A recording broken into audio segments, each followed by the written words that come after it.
Well, good morning and welcome to the Gwinnett County Digital Business Breakfast. My name's Jeff Henderson, and on behalf of all of us at Gwinnett Church, we're so glad that you're watching today. Many of you may have attended our first Gwinnett County Business Breakfast earlier in the year in January.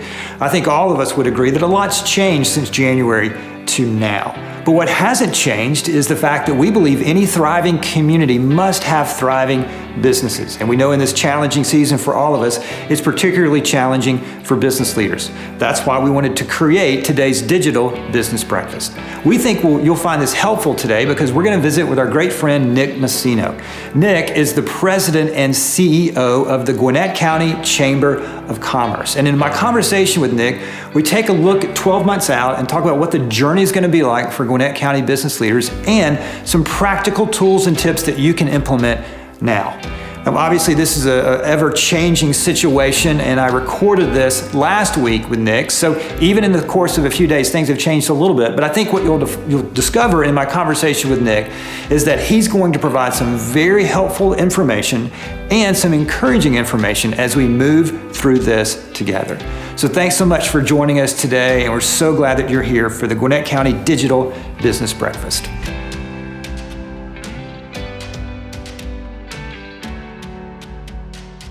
Nick, it's great to see you, buddy, and thanks for doing this. And before we dive in, tell folks a little bit about your background and experience. Sure, thanks. Absolutely. It's my pleasure and honor to be here with you. I moved to Gwinnett County 24 years ago this month. Actually, I take that back. My wife's going to kill me. I moved to Gwinnett County 26 years ago. And as soon as we got married, 25, soon to be 26 years ago, we moved to Gwinnett County. And I went to work in business development and selling products and services. And we found Swanee 3 years later and fell in love with the community. We were in Duluth previously by the thriving Gwinnett Place Mall 26 years ago. And I fell in love with Swanee and really got involved and got engaged in the community. And in 1999, I ran for office and was the mayor of the city of Swanee for 7 years. I have my career, because that doesn't pay the mortgage, my career for 12 years, I was in the recruiting, headhunting, and staffing industry. But for the last 14 years, I've worked at the Gwinnett Chamber of Commerce. And that I took that role in leading economic development for the county 14 years ago. And it was my last year in office in Swanee. And I've been focused here at the Chamber. And this time last year, I was asked to be the president and CEO of the Gwinnett Chamber. And I've been doing that since that time. And all of that is incredibly impressive. But what that all pales in comparison to the fact that you're on the Gwinnett Church Guest Services volunteer team. Yes, absolutely. And I have to tell you, Jeff, Jace Brooks, one of your great volunteers and community leaders, he's the one that actually invited my wife and I years ago to come to an Easter series. And my wife and I had actually prayed about it. We were looking to possibly switch churches. And I thought this was a setup that Suzanne, my wife, had set Jace up to call me. And I said, Jace, this is so interesting. I have two questions for you. Did Suzanne set you up? He said, no, I didn't even know that you all had prayed about this. And I said, well, my next question is a two-part question. What is a series and who is Andy Stanley? Because at that time, I did not know. And I've come to appreciate all the series. I've really come to appreciate you. And obviously, Andy Stanley does a great job. He's a great communicator. Well, we're honored to have you and your family here. You've been a blessing to us. And you're a huge blessing to our community. And so as the president and CEO of Gwinnett Chamber, I wanted to, obviously, challenging days for all of us, but particularly the business community. And I've been telling people, you may not get the virus, but this will affect you financially and economically. So let's talk about, and obviously this is looking into the crystal ball, if you will, but how quickly do you think Gwinnett business will recover from this? Jeff, I don't think we have to look into a crystal ball. It's happening right now. I have been at work since this has begun. We're really blessed to have a large building and we could socially distance. And there's been about 6 of us that have been here every single day. And I will tell you, on the roads of Gwinnett County has been a ghost town for the last 6 weeks. I go to Starbucks every morning. There's usually maybe one car in front of me, usually none. I can tell you starting Monday, we are probably 25% of the traffic's back as of this past Monday. And this Thursday, the shelter-in-place order expires. So people are going back to work now. There were 7 cars in front of me at Starbucks this morning, which is a real sign that people are going back.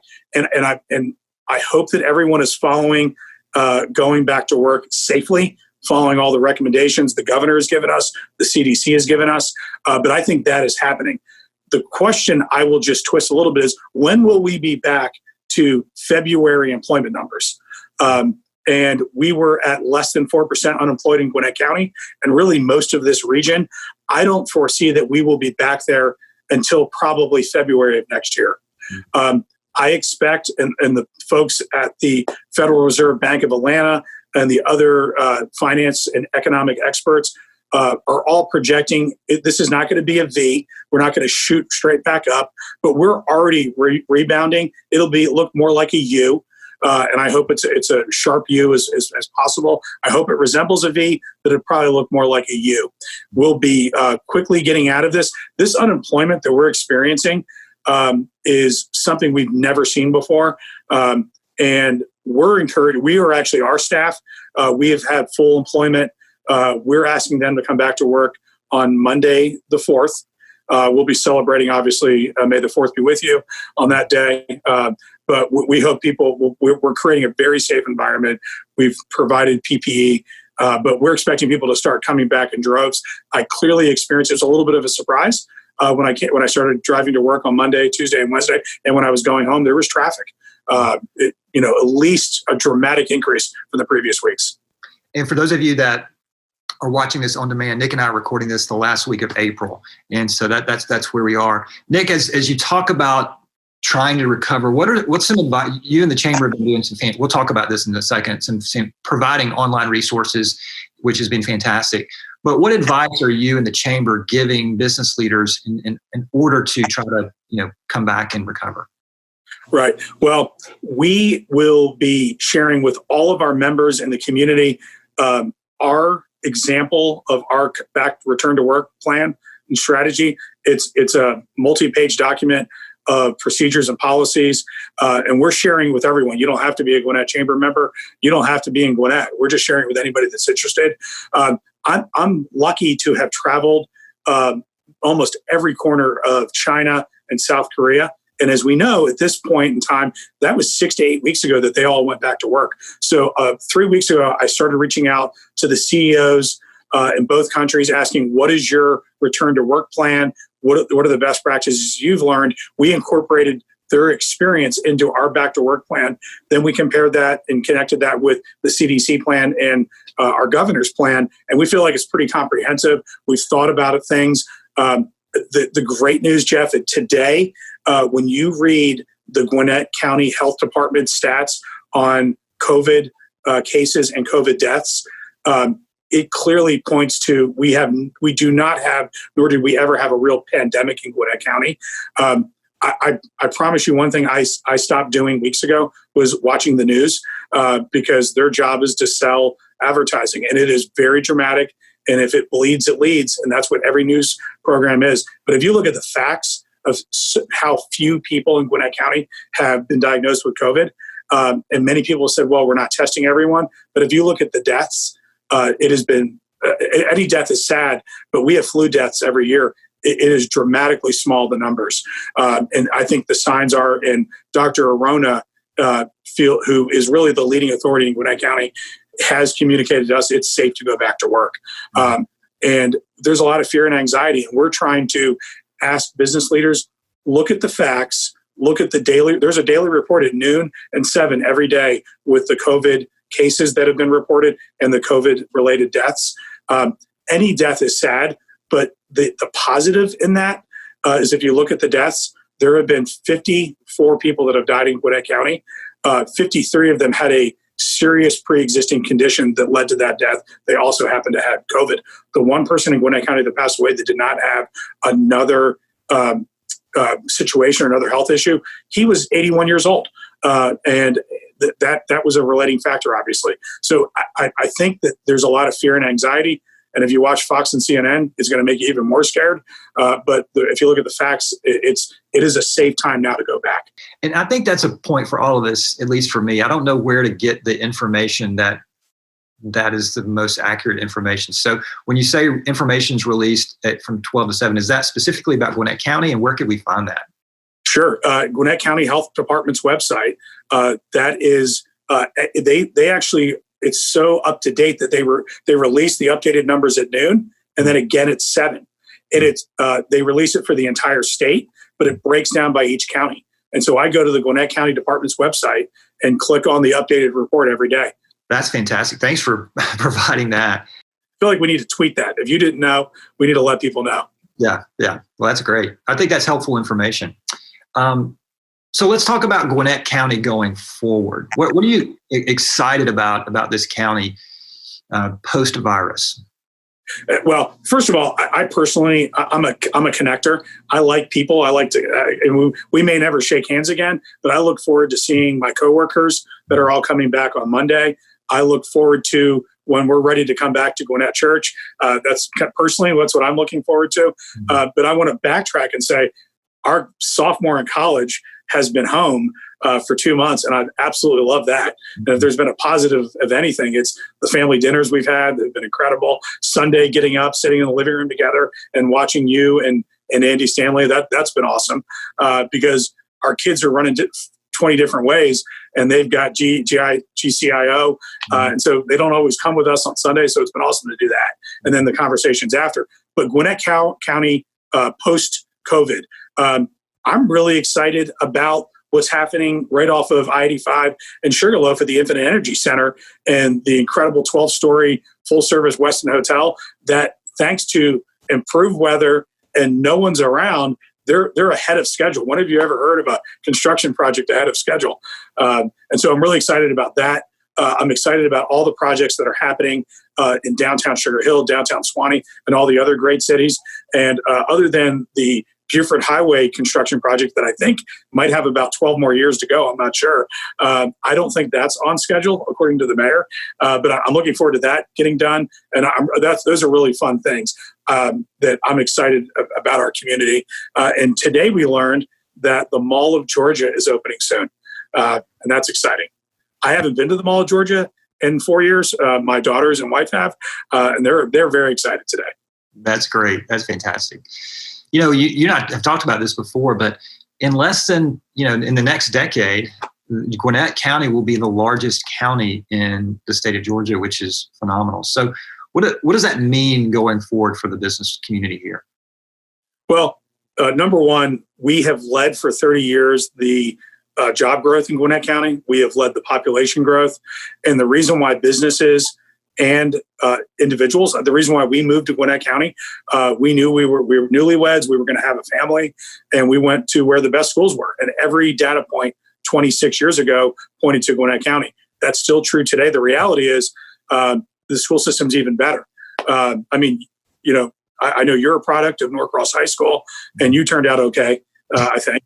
But it's a great school system, and people will continue to move here, and businesses will come here for the workforce. And that's true today, and that will continue to happen. But if I could do a commercial message, there is an election coming up in Gwinnett County for a majority of our school board and a majority of our county commission. And if you've driven, you've seen some signs around Gwinnett County. But I'd like to make sure to remind people that the things that we hold very important to us, which is education, that please get involved and take a look at who the candidates are. And also, we love our Parks and Rec and our great roads. And we like that when we turn the water tap on, water comes out. And we want Gwinnett County to continue to have a superior water product and safe and clean. And so I just hope people will dial into those elections that have been pushed off until June. But we do have an election, and all the things we hold dear, that those people make those decisions. That's great. And like you, I have two students that are products of Gwinnett County high schools, and we love our high school students. And I've shared this with the church many times that of the 10 largest high schools in the state of Georgia, 8 are in Gwinnett County. So the opportunity to impact the future by impacting high school students, and not just high school students, but students in general. It's a phenomenal opportunity, and the diversity that Gwinnett County provides, the population that Gwinnett County provides, it's really a significant county. So you're hanging out with business leaders, obviously virtually the last few weeks, but you've been doing this for a long time. But as you look going forward, what are some best practices that you think business leaders need to implement to dive back in and recover? Sure. First of all, they need to follow safety protocols, all the stuff they could find. Go Google Georgia.org. The governor has all of his orders from the last 2 months. They do a great job of listing it.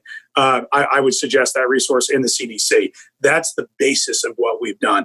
And I'd be more than happy to share our policy and procedures as an example. I think it's pretty well vetted. Literally, I've reached out to CEOs from Europe and Asia. It's best practices. But I think the thing that we need to, and I'm not always dialed in to all of my voices. I'm a big fan of the 5 voices from Giant Worldwide. I know you're familiar with it. We use Linnea Miller, who's also a member of the church. She does a lot of training for both our staff and many of our members. And if you know the 5 voices, I'm clearly, and if you know me, it's not a surprise, I'm a connector. And that's just my superpower. And that's where it's just so natural. It's part of me. I probably, and my wife would agree, and she always says I over self-deprecate, but I'm not the most nurturing person. I know my 3 children would say that's probably true. But the advice I've given to my leaders in the chamber and to other CEOs and leaders is that it's time. You've got to dial in all of those. Many CEOs are pioneers and connectors, and they don't always dial into their guardian and nurturer voice. And you really have to, because there's a lot of fear, a lot of anxiety, and I am trying to channel that nurturing voice. And when I don't know the right thing to say, when I'm having an all hands meeting with our staff, I go to my nurturers on the leadership team and say, "This is what I'm trying to communicate. Help me communicate it with the best nurturing voice I can garner from within me." And that's been helpful.